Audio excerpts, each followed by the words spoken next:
questions, which is one, who is the biggest recruiter of terrorists in the USA? And two, what would you do if you were broke, about to lose your house, and someone offered you 100 grand? And that's really, the answer to the first question is, rather surprisingly, the biggest recruiter of terrorists in the States is the FBI. And the answer to the second one gives you the clue as to how our story works. Because the FBI have accidentally, it seems, developed a system which works rather well. And the system is, they make up a terrorist plot, they find someone to try and carry it out, and they arrest them for doing that. And then get the kudos for having fought the Great War against terrorism. Well, they get all sorts of things, really. I mean, it's quite complicated, but I guess the essential element of our story is that these people are not terrorists, but the government ends up putting them in jail for very long as if they were. Yes, 25, 30 years.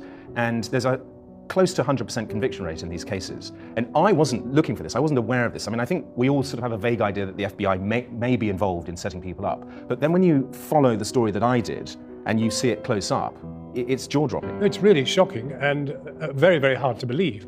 And yet the statistics, once you lay them out, are quite extraordinary. I mean, we're talking about 100 incidents of the FBI doing this, 100 known incidents. More, actually, more. Yes, I mean, I say it's based on 100 true stories. That's Yeah. a sort of notional 100. It's in the right ballpark. It's more likely 300. But 300 times, the FBI have managed to pin a crime on essentially innocent people who were just part of some casual grouping, who they trained to be terrorists and then arrested and jailed. yes, if I may take the FBI's side for a second, it sort of works like this. You're freaked out by 9/11. You have to cover yourself because you're implicated in some of the sloppy procedures that led to 9/11. So you talk the threat up. You say there's a sleeper cell in every city, and then you go and find it. Now, you don't know what you're looking for.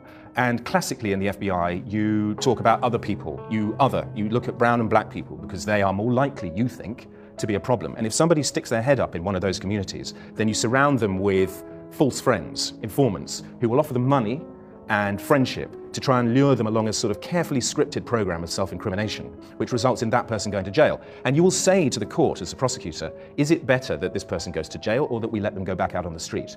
And the juries always say, better put them in jail. The incredible thing is that these four that you have developed within the film are cast as Muslims, but they are in fact Haitian Catholics. Well, yes, I mean, and they've been jailed as Muslim terrorists. Yeah, I mean, in real life, what happened was that there was a story on British TV news about supposedly the biggest plot since 9/11, about an army planning to launch a full ground war on the US, based in Miami. And it turned out 3 years later, I bumped into somebody involved in the trial who said that ground war was actually 7 construction workers who were going to ride into Chicago on horses. This was not a really serious terrorist plot. They had just been wound up by an FBI informant. They had no money, the informant was offering a lot of cash, and so they riffed a crazy scheme to try and get this guy out of money.